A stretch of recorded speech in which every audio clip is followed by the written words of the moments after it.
कि मस्जिद एवं ईदगाह के अंदर ही नमाज अदा की जाएगी और परिसर के बाहर सड़क पे कोई भी नमाज अदा नहीं की जाएगी। उत्तर प्रदेश के संभल में ईद से पहले तपिश एक बार फिर से बढ़ने लगी है। ईद की नमाज के लिए पुलिस और प्रशासन ने तैयारियां भी शुरू कर दी, जिसके लिए बुधवार को पीस कमेटी की एक बैठक बुलाई गई।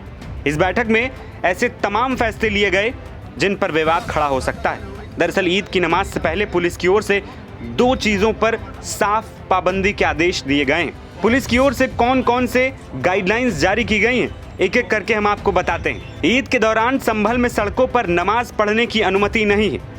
लाउड स्पीकर पर भी पाबंदी लगा दी गई। लोगों को ईदगाह और मस्जिदों के अंदर ही नमाज अदा करने की हिदायत दी गई।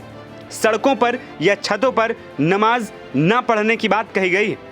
नमाज परंपरागत रूप से ही अदा की जाने की बात प्रशासन के द्वारा कही गई। पीस कमेटी की बैठक के बाद डीएम संभल और एसडीएम वंदना मिश्रा का भी बयान सामने आया और उन्होंने साफ शब्दों में कह दिया है कि प्रशासन की गाइडलाइन को फॉलो करें और आपसी सौहार्द के साथ ही ईद मनाएं। हमने शांति समिति की बैठकों में, उद्योग बंधु की बैठकों में, व्यापार बंधु की बैठकों में और विभिन्न प्रकार की चौपालों के माध्यम से और मोहल्ला और थाना और जनपद स्तर पर जो भी बैठकें होती हैं उसमें सबको निश्चिंत किया है कि यहाँ किसी प्रकार की किसी को कोई भी समस्या नहीं होगी। सभी को सभी के त्योहार मनाने की पूर्ण स्वतंत्रता होगी, लेकिन यदि कोई भी बाधा उत्पन्न करने का प्रयास करेगा तो उस पर कड़ी कार्रवाई की जाएगी।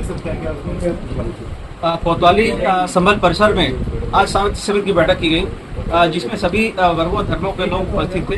उन्हें स्पष्ट रूप से अवगत कराया गया और सुनिश्चित किया गया है कि मस्जिद एवं ईदगाह के अंदर ही नमाज अदा की जाएगी और परिसर के बाहर सड़क पे कोई भी नमाज अदा नहीं की जाएगी और सड़क पर लोग बैठकर नमाज अदा नहीं करेंगे।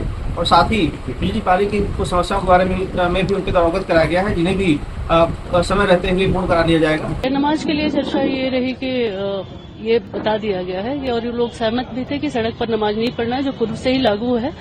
और इसके अलावा माइक या लाउड स्पीकर के प्रयोग की अनुमति की बात हो रही थी, तो उसको डिनाई कर दिया गया है कि अभी तो इस तरह कोई विचार नहीं किया जा रहा है। और इसके अलावा लोगों ने कहा कि छतों पर नमाज पढ़ने की जो मस्जिद के आसपास का है, तो उसमें कहा गया है कि इस तरह की अनुमति देने से पहले इसकी जांच करा ली जाएगी। अगर लगता है कि इसमें किसी भी तरह की कोई अनहोनी होने की संभावना है तो इस तरह की अनुमति हम नहीं दे पाएंगे। संभल के अलावा मेरठ में भी सड़क पर ईद की नमाज पर सख्त कार्रवाई के आदेश दिए गए। एसपी सिटी ने सख्त कार्रवाई की चेतावनी दे डाली।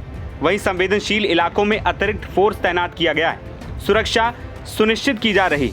नमाजियों की निगरानी सीसीटीवी, ड्रोन और लोकल इंटेलिजेंस से की जाएगी।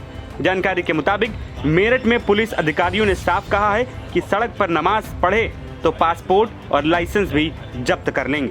आपको बता दें कि इस बार ईद 31 या 1 अप्रैल को मनाई जा सकती है, जिसको लेकर प्रशासन पूरी तरीके से कमर कस चुका है।